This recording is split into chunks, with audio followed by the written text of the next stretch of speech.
discussion, right? And that's what, Right. that's what Gordon Kessler was doing when he was Right. a MLA in the Alberta legislature. Can we Right. just have the discussion? And look how they treated him. And I think that the reason that they came down on him so hard was because he got close, and he was also Right. getting documentation from Grant Notley, the father of Rachel Notley, the head of the Communist MDP Party of Canada here in Alberta, which was showing where all of this was going. And so he was getting a little too close to a few things. Now, what's going to be interesting, Greg, when they have this, if this bill passes, just to have the discussion.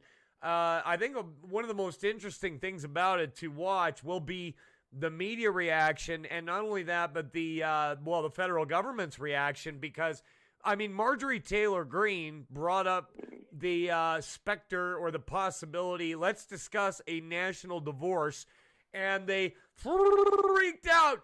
Treason! Marjorie Taylor Greene, that's treason!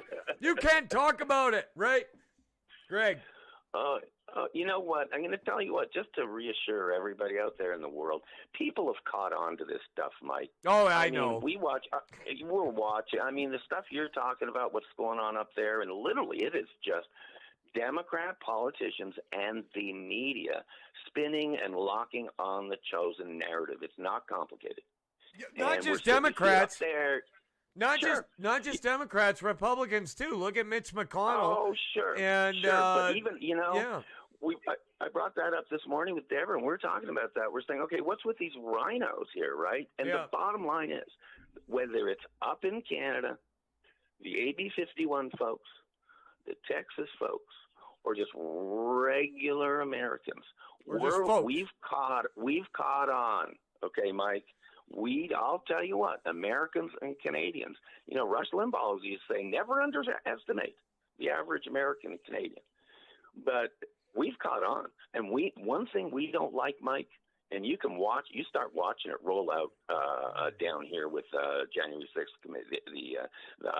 It'll be the laptop stuff, it'll be Mayorkas, the border stuff, it'll be Afghanistan. And that starts rolling out. And like you say, everyone just freaks. They freak. Because they need to shut you up because they have no game. You're right. And they don't like the truth, Mike. They do not like the truth. And the common denominator here is the people like you, Mike, like me, and like everybody listening. We don't like a cover-up. We don't like, just like Watergate, we don't like a cover-up. Tell us what the information is. Let us decide. We're all grown-ups. We can disseminate the information. Show us all 14,000 hours of a tape. We're grown up, from the January 6th. And then we'll decide. But then you see a little bit of truth come out, a la Tucker Carlson. And no one's talking about the footage, Mikey. They're talking about Tucker trying to shut him up. We're sick of it. I think 2/3 of Americans and Canadians are sick of it, and you're going to see it in the ratings. People do not realize as much of a bashing that Fox gets and a critique that Tucker gets. They own cable television by like 3 times over, Mike, or 4 times over, millions and millions in ratings. So the people are choosing Fox, and MSNBC and CNN. They're this close to going out of business, just like the CBC would be out of business if they didn't have Trudeau money. Mike, so there's my rant of the day, man. I got to tell you something.